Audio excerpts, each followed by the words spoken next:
في بنات اهلا بكم من جديد في قناتي مطبخ ام مريم البتول. كما عودتكم جبت لكم اليوم وصفه من وصفات العيد ان شاء الله يا ربي. ربي يدخلوا علينا بالصحه والهنا. نمر مباشره للمقادير وطريقه التحضير. كما راكم تشوفوا لهنا عندي شوكولا بيضاء، عندي بخاليني هذا تاع اللوز. انا كنت حضرته وحدي في الدار، ما كانش متوفر عندي، جهزته ونحط لكم الوصفه ان شاء الله في الايام القادمه. وعندي لهنا شويه مكسرات ملحيه مخلطين. نبداو نحضروا مباشره، نبداو نحضروا الوصفه تاعنا. انا لهنا راني ذوبت الشيكولا تاعي فوق حمام مائي، ما ضفت لها حتى اضافات، ما ضفت لها لا زيت لا حليب لا حتى حاجه. الشيكولا تاعي جيت ذوبتها فوق حمام مائي وجبتها كما راكم تشوفوا فيها. ضفت لها لهنا البخاليني، كما قلت لكم البخاليني لهنا ما كانش عندي متوفر في الدار. بعد باش نشري ما لقيتش في المحل اللي قدامي. ايا وليت جهزته في المنزل. لهنا الكونتيتي هذه خدمتها ب 120 غرام لوز بالقشور. اذا حبيتوا الوصفه نحطها لكم ان شاء الله في الايام القادمه، خليوا لي في تعليقاتكم. لهنا الشيكولا تاعي سخونه، بديت نضيف عليها البخاليني كما راكم تشوفوا، ونحرك بسرعه بيان سور هكا باش يذوب لنا ويتجانس الخليط تاعنا قبل ما تبرد لنا الشيكولا. هاكم تشوفوا حتى تجانس الخليط تاعنا تماما والبخاليني داب مع الشيكولا ويتحصلنا على اللون هذا. كما راكم تشوفوا فيه. لهنا رايحه نبدا نضيف المكسرات تاعي. نوليو البنات المكسرات، انتي واش عندكم توفر في الدار. انا كان عندي شويه كاوكاو وشويه لوز، كونتيتي قليله منها من كل حاجه. حمصتهم ورحيتهم وضفتهم. نبداو نضيفو بشويه بالتدريج مع التحريك المستمر، نضيفو ونحركو. انايا الكونتيتي تاعي هذه كملتها كامل حتى نتحصلوا على عجينه ما تكونش ناشفه، سائله نوعا ما، نقدروا نهزوها بالملعقه باش نغمروها في ليمون. هذه هي وصفتنا تاع نهار اليوم.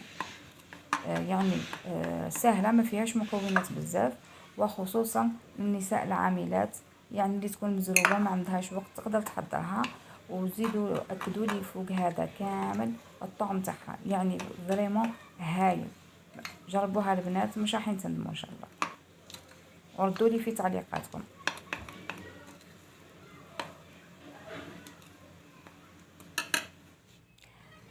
هذه هي لا كونسيستونس تاع لاباط تاعنا اللي تحصلنا عليها. نبداو نعمرو في ليمون.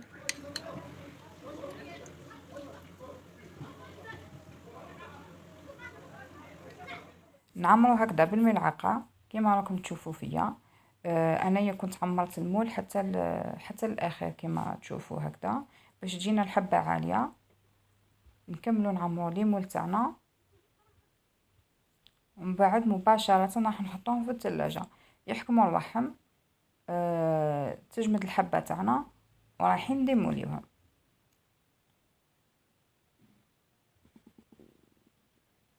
يعني ماهيش حاجه اللي صعيبه، يعني جبت لكم غاطو سهل وبنين في نفس الوقت، وخصوصا مكونات بسيطه سورتو مع الغلا اللي رانا فيه.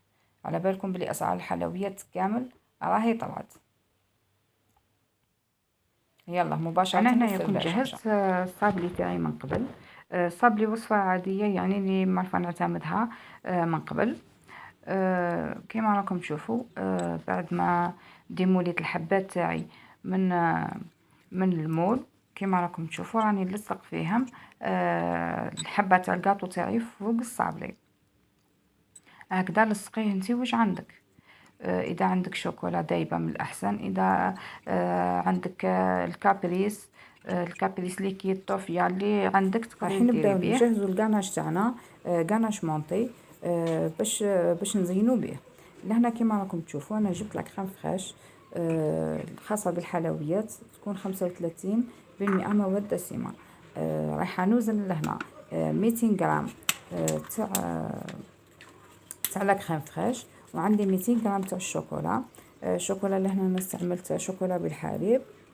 راح نديها فوق النار ونسخنها مليح. لهنا راح نخدمو الكاناش مونطي.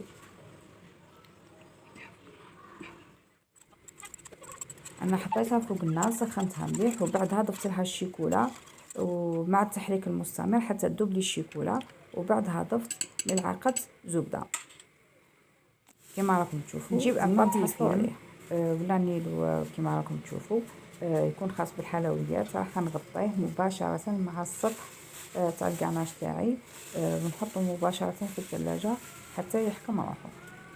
بعد ما حكم روحو الكاناش تاعي، انا كنت زدت شعلت الباتور وطلعته شويه حتى تحصلت على اللون هذا. تقعدي تطلعي فيه حتى تحصلي على اللون هذا. نحطه في اون بوش ادوي، لادوي هذه، ونبداو نزين.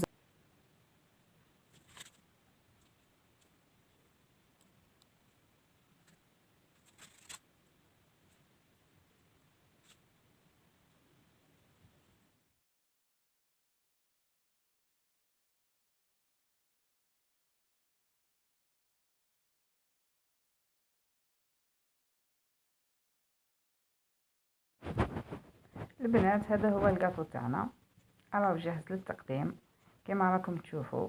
انا زدت له اضافه من عندي، درت له لا فوي دور من فوق، تجي الحبه رائعه. يجيب كاطو بريزونطابل بيان سور بنين. البنات، نتمنى تكون الوصفه عجبتكم، جربوها العيد هذا ان شاء الله، مش رايحين تندموا. واللي عجبته الوصفه يخلي لنا تعليق. ما تنسوناش، ما تبخلوش علينا بالجام والكومنتير حبيبتي. نتلاقاو في وصفه مقبله ان شاء الله. جربوه البنات. دائما مع مطبخ ام مريم الباتول، نجيب لكم حاجه جديده بمكونات بسيطه.